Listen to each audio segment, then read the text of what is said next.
What's good, YouTube? It's Nas, and we're back with another video. Road to 300 subscribers, of course. In today's video, we're going to be talking about the Phoenix Suns and whether the Phoenix Suns need to blow it up or not. Because last few games, they have been mediocre, and throughout the trade deadline, they didn't really do anything to improve their roster, really. Instead of, they got Cody Martin, they finally got off of Yusuf Nurkic, with their whole fan base wanted to get rid of because he's been a bad player for them, but they still didn't improve at all. So what is this like? Come on, bro. They got Nick Richards as their center, and what you still have Bradley Beal come off the bench. So I don't know, like, where does this leave you? They were trying to acquire Jimmy Butler, they failed at that. So they are major losers in this trade deadline, because and you had to give up a first round pick to get rid of Nurkic. So I don't really understand. And they tried to move off Kevin Durant and try to improve their roster, but KD said no. And in that trade, they would have got Jimmy and Jonathan Kuminga, which I feel like they would have been getting robbed if they gave away. Not the Suns would have got robbed. The Warriors would have got robbed. If they would have got Jonathan Kuminga and KD from them, that would have made the Suns a way better team.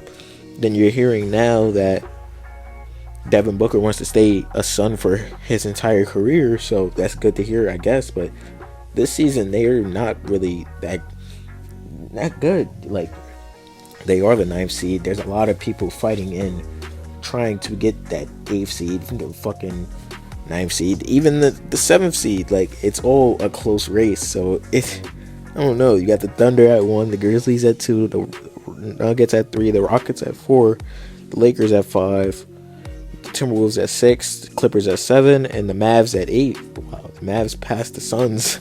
That's crazy. And then the Kings right behind them at 10th, the Warriors at 11th, and the Spurs, who just got De'Aaron, at 12th, and then the Trailblazers that are 10-1 the last 2 games and have beat the Phoenix Suns the last back-to-back games they played. So they are an improving team. This just sucks for the Phoenix. Like, I don't know.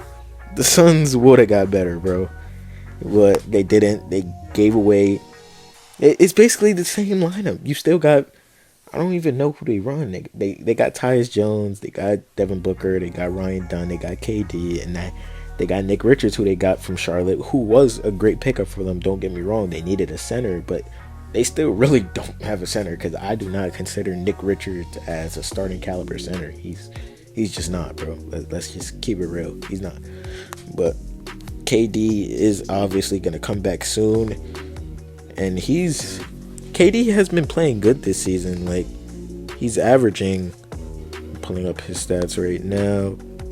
He's averaging 27 points per game, 6 rebounds and 4 assists. He didn't play last game, but he played the game before in Portland. He played back-to-back those Portland games, and they lost. So obviously KD isn't enough for this team, and it sucks that Bradley Beal has a trade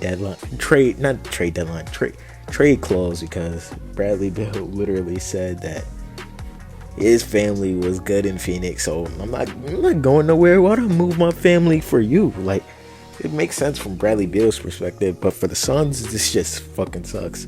So what can you do? Like, I don't see how this team even sneaks into the playoffs, because they're not good. Like, let's not even say not good, like, because they are having close games in the beginning of the season. I made a video, are the Suns better than they were last season? And in some ways they're better in the clutch, but when it's not clutch games and it's a blowout, they can't find a way to string together stops. Like, their defense is bad. Like, it's not their offense that's the problem. I don't understand how you could be great on offense. Don't get me wrong, they got the point guard they needed in Tyus Jones. They could have upgraded the position, but they don't. They have a lot of moves to make in the offseason, and they have a lot of questionable moves to make in the offseason, because Bradley Beal, I believe, is still under contract for another 3 seasons, and it's not like he's gonna want to leave the Suns, because, like I said, he's comfortable in Phoenix. So what can you do? And he's making $251 million. Damn, Shit, I didn't even know he was making that much. 57. He's guaranteed 57 mil till 2026, 2027, and it's a player option, so they're still gonna have to pay him after that.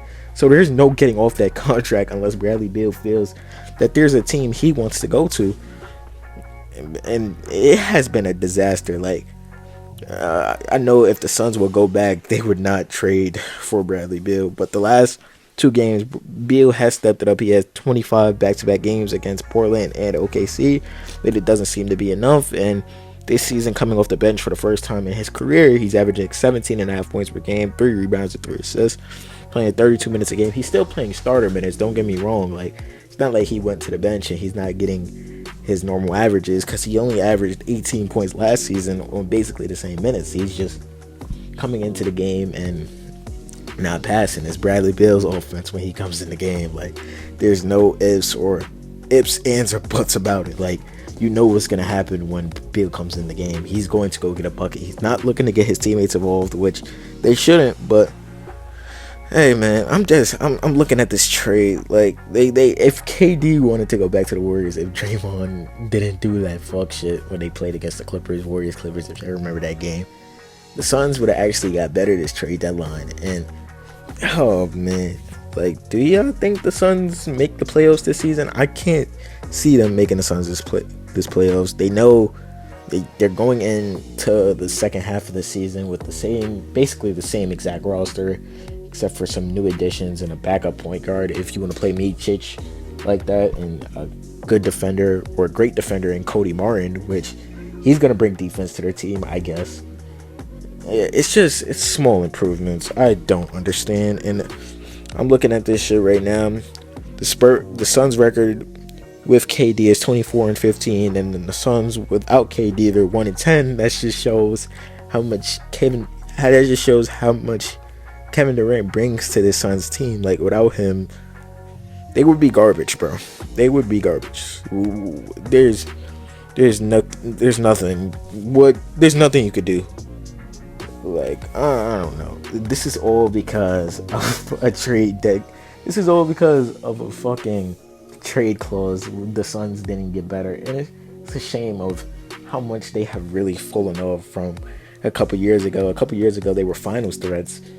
A couple seasons, not even a couple seasons, like when they first acquired Beal, people were talking like they were a big three, they were enough to win a championship, but the actual basketball heads knew that Beal wasn't really going to do anything for the Suns team. It doesn't really improve anything. Yes, you got another bucket, but you still need to play defense on the court. So I don't know where the Suns go from here. Let me know how y'all feel about this Phoenix Suns team right now. Subscribe. I hope you enjoyed. I got some videos right here. If you enjoyed this video you just watched, video on the right and video on the left, and click on it.